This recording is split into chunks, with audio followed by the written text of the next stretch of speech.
those look like poop mountains, like the emoji, the poop emoji. And so this whole conversation now has been gone down in history as my poop mountain talk. So Yeah, today, did you I've live heard poop about mountain? it. Wasn't in that class during that time, but I have heard of the Poo Poo Mountain quite a few times now. It does look like the poop mountain emoji. And I'm glad And you made it brown again. I did. It was brown when I put it up on the board, and I made it all brown again. But let's just talk about that, okay? So these little mountains, these poop mountains, you can think of those as weeks. Like, we don't know how many weeks we're all going to be doing this. Or you can think of those as days. We don't know how many days we're going to be doing this. But what? I'm like, that's a lot of days. A lot It's of, a it's a lot lot of of days. poop mountains. It is. So the challenge is, how are we going to get through, up and over each poop mountain every day? Yeah. Yeah. So my point is, and what I've been thinking a lot this last week, and I'm sure you guys have been feeling the same at different times. I don't know, Katelyn, if you can speak to this. I know that there are times during the day where I am more anxious and sad. And that's in the morning when I get up, because I think, okay, it's not all just this bad dream, that we're all living through this, and at night when I go to bed. Because during the day, I keep myself busy. Are you experiencing the same thing? Well, I've found personally a lot of beauty in this at the same time, because one, LA is like extremely, one, there's always traffic. Two, there's always smog. And like for the first time, I was out in Ventura yesterday, and you could see like all the islands, and it was just cool to see. Like, I feel like the skies have been clearer. It's cool to like, I hear like kids like outside, which I don't know if we're supposed to be doing. No, you But stay outside as long as you're keeping your social distancing. I think it's very yeah, healthy if yeah, you can get outside. yeah. And Because so I notice that as soon as I step outside, I feel better. I don't feel as dark. guys, I've been getting so sick these past 3 weeks. Like, it started with strep, then I got food poisoning, then I got strep again, and I went outside and like had this just like wave wash over me to where I felt so good, and like I'm like, oh, my strep cleared up. But no, so I definitely have been also like, I feel like this is kind of what the world needs. Like, I feel like there's so much like global warming happening, and like everyone just like constantly like moving about their days, and like we always talk about Sabbath rest on the team, or like we did, and I'm like a extremely firm believer in Sabbath rest. So I think this is a great time to like really self-reflect, and to get creative, and to work on certain things that we don't always have time for, or we don't prioritize. So I feel like this time is important for pretty much everyone. And to take a second to just like, the world moves so fast, take a second to take a step back. And yeah. Okay, so I should have asked you this at the very top of the game, but can you guys go get a piece of paper and a pen, or your journal, or something to write on? Not your phone. Something that you can physically write on. Ready, set, go. I'm going to give you 10 seconds. Ready, set, go. 10, 9, 8, 7, 6, 5. Katelyn Ohashi. 4, 3, 2. Made it. Good job. 1. I'm assuming you're all back. Great. Okay. So what Katelyn just talked about was Sabbath rest. And it's a concept that we talked about with our team a few years ago. And while it sounds biblical, it actually is, I believe, something that was discussed in the Old Testament. And the concept is, the philosophy is, that most of us, you guys, you're gymnasts, most of you that are watching, or moms, dads, whatever, our lives are crazy. So most of us go, go, go, go, go, go, go, go, go, go, go, go, and then we crash. And that's when we rest. But Sabbath rest is the exact opposite. Sabbath rest is choosing a time like today, happens to be Sunday, where you choose to set aside time to do nothing but rest. And that means rest your body, rest your mind, rest your soul. And that means, sadly, not sadly, get off your phone. Except for right now. Except for right now. You can Except for right now. After all. Well, we haven't started Sabbath rest yet. We'll do that as soon as we're done. Good call, Kate. But Sabbath rest it's not sleeping as much as it is resting and fueling yourself so that you're able to then challenge the day that's coming on, the week that's coming ahead. I'm going to fully rest today so that I'm fully charged to be my very best this next week. Is that how you interpreted that and have lived that all these years since we had that topic?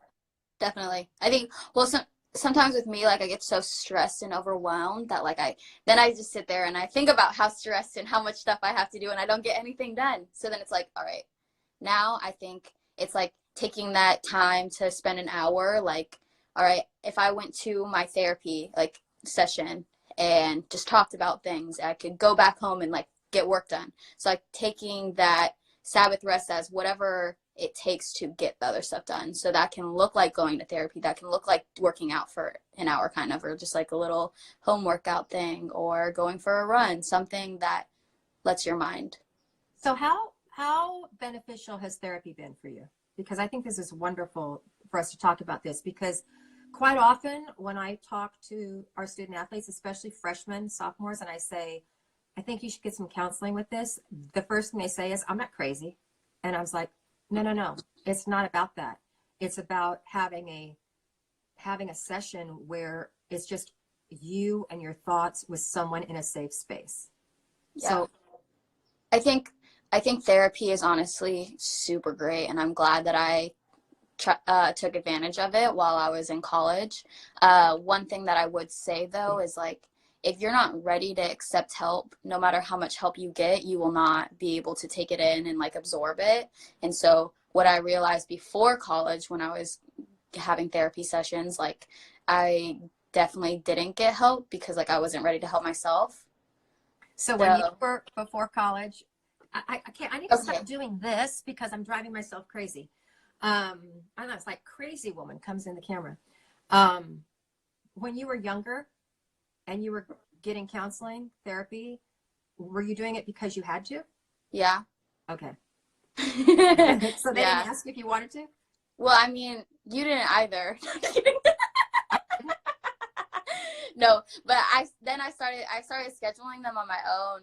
And well, I also realized, like, I got a little bit smarter maybe, and I was like, all right, maybe I'm not doing the best things. And so I took it kind of into my own hands and was like, all right, I'm gonna do this for real. So in my defense, you little brat, in my defense, I can say that because I love her dearly. I encouraged all of our freshmen to have one therapy session before the freshman year started. And the reason was because I wanted you guys to know where that safe space was, how to get there, how to make the call, or how to just walk in. And especially because it was right next to our gym, I wanted you to have that in case you needed it. Well, I'm actually extremely grateful that you did, because, and maybe not like in the moment, Right. but like realizing how much mental health goes on with athletes and people in general. So to be able to have that connection with our person, like, immediately at the beginning of our college career, I think also helped create an even safer space. And then on top of that, like, not every coach encourages their kids to get help. And I think it's become extremely prevalent. And so I think we all do need to be able to also, like, reach out to someone to get that help, and to have someone be able to reach out to us and, like, check in. Like, I think it builds trust both ways.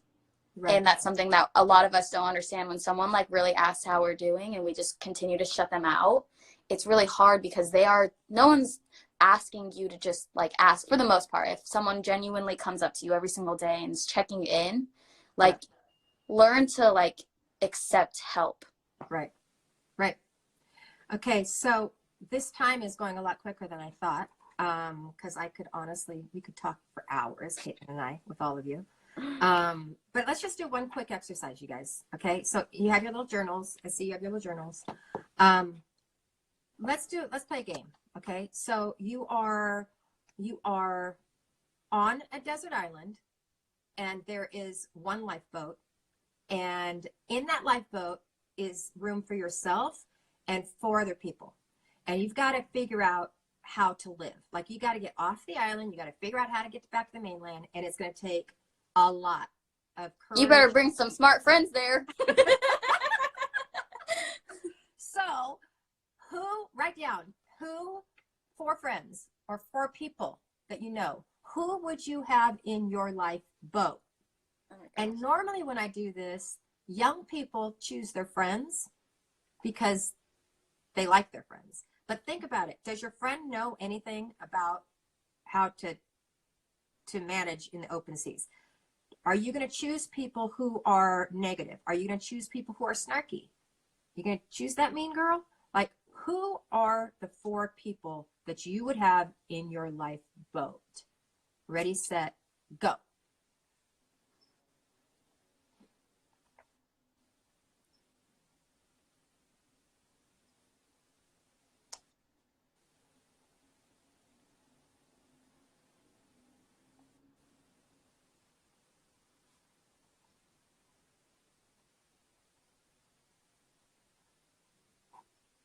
Okay, you got yours? No. Oh, no? How do you already have yours? Oh my gosh. I have like 1 person left. Can I be in it?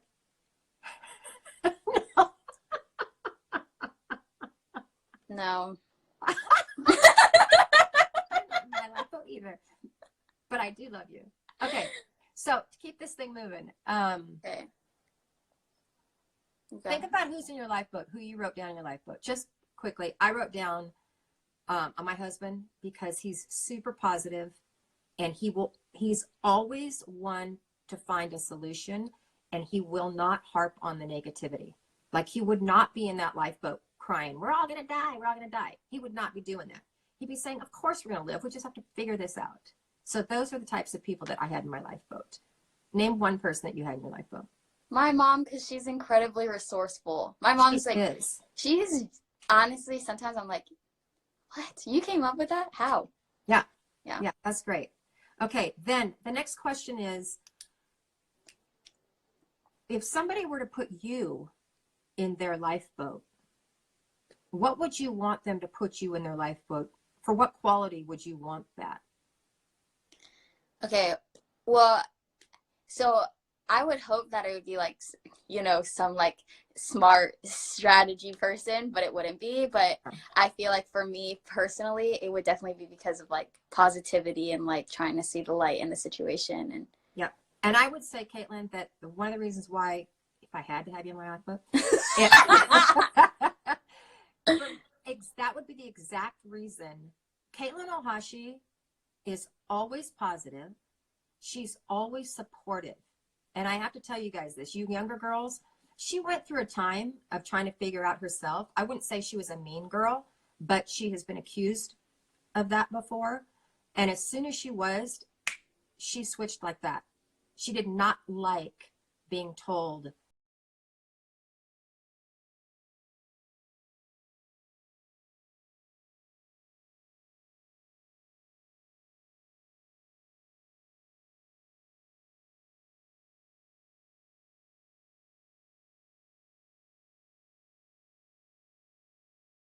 and that is a choice.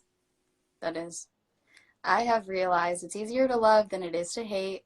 Hate takes a lot of energy away, and it sucks like just a part of your life away. So we only have a certain amount of time, and it also takes like 20 seconds to affect someone's life.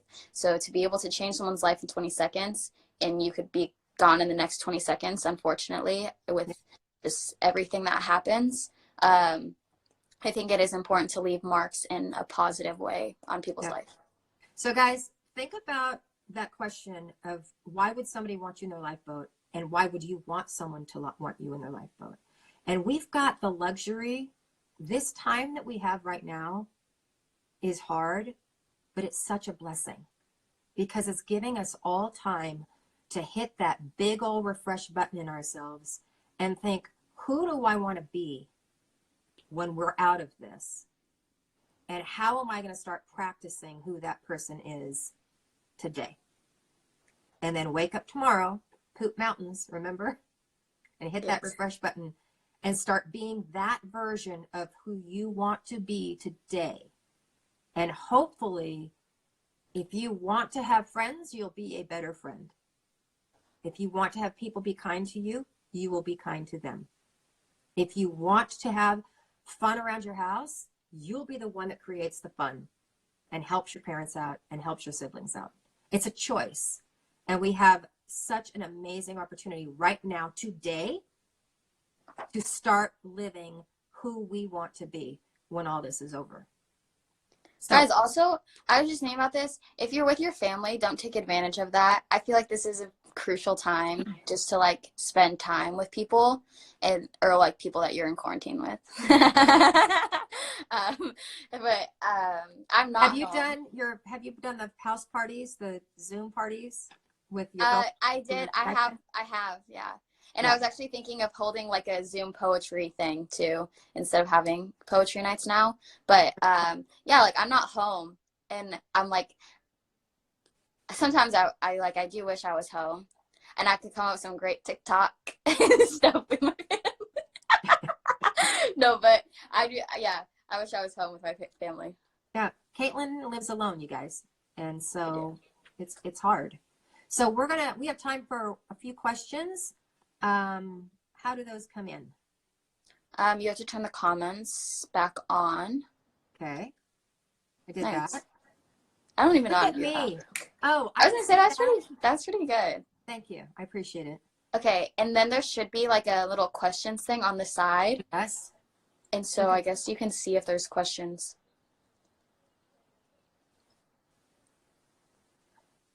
No. Great. Great. Thank you. I think that was Bianca. Great. I'm a big fan.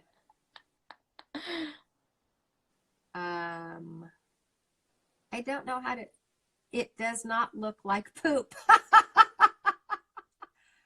Okay. Bianca says it does not look like poop. Great. Okay. I appreciate that. That's probably good. You guys are amazing. We're really not amazing. You guys send in questions. Okay. I don't have any. What are some of the creative things you're doing at home? Oh. I mean, am I supposed to? How do I go away? Okay. Well, I've been creating TikToks. I've been drawing a lot, and I just ordered some oil pastels. I created an oil pastel the other day, and then I've been writing, and I've been like decorating my house, so you can like see I hung up all these mirrors the other day, but I still need to get more. But unfortunately, all the antique stores are closed. So Yeah. Yeah. How about you? How have I been? I've been actually catching up on people. Like I've been making the choice to call friends that I don't do because I hate to talk on the phone. I hate it. But I've been doing that because you know what? It's not about me. It's about them. She hates FaceTime even more, y'all. Like she's probably killing herself over like, why am I?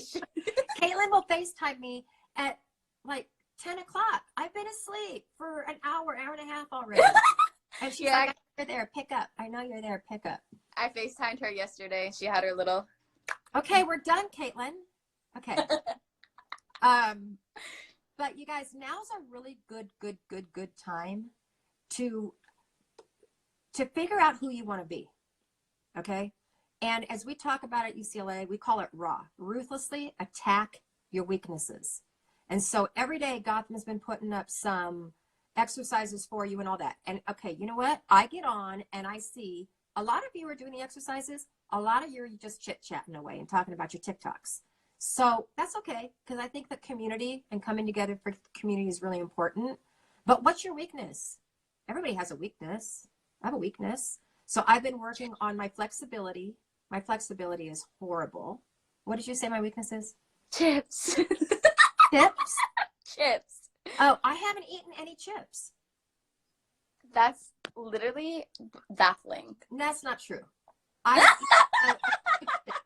haven't gone crazy. I honestly haven't. I said, okay, I'm going to be quarantined. I'm going to eat well. Because my flexibility is horrible. And the older I get, like it takes me literally 5 seconds to get up off the floor. That's ridiculous. So I've been working on that. There's All right. Bobby. Oh, they love you? There's Bobby. Oh, hi, Bobby. I just saw him back there. Oh, He he's disappeared. crawling on the floor. Everybody get yourself a Bobby. Okay. So, so this is what we're going to do for this last minute. Okay.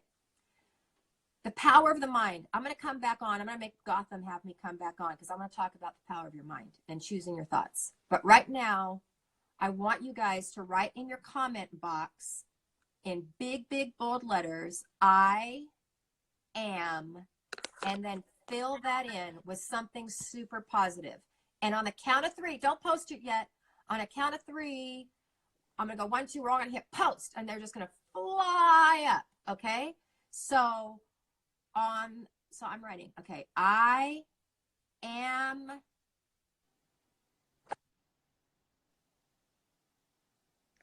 okay. Do you do it? Yeah, I did it. Okay, everybody ready? I don't know if you are or not. No, you got to write. So Eva Love Gymnast. You're going to fill that in. And then fill in that I am beautiful. I am smart. I'm whatever. 1, 2, 3. Yeah. I am determined. Yes, sir. Yes, sir. Okay, I'm going to be throwing this back. As those scroll, I'm going to throw this back to Daniel. I don't know how to do that. Okay, hold on. I can do this. Yeah, basically stay tuned, right? Because Daniel will be tuned. coming back on. Go ahead, Kate. Daniel's going to be coming back on, so stay tuned. Don't leave this page. I think we have to exit, though, and then he'll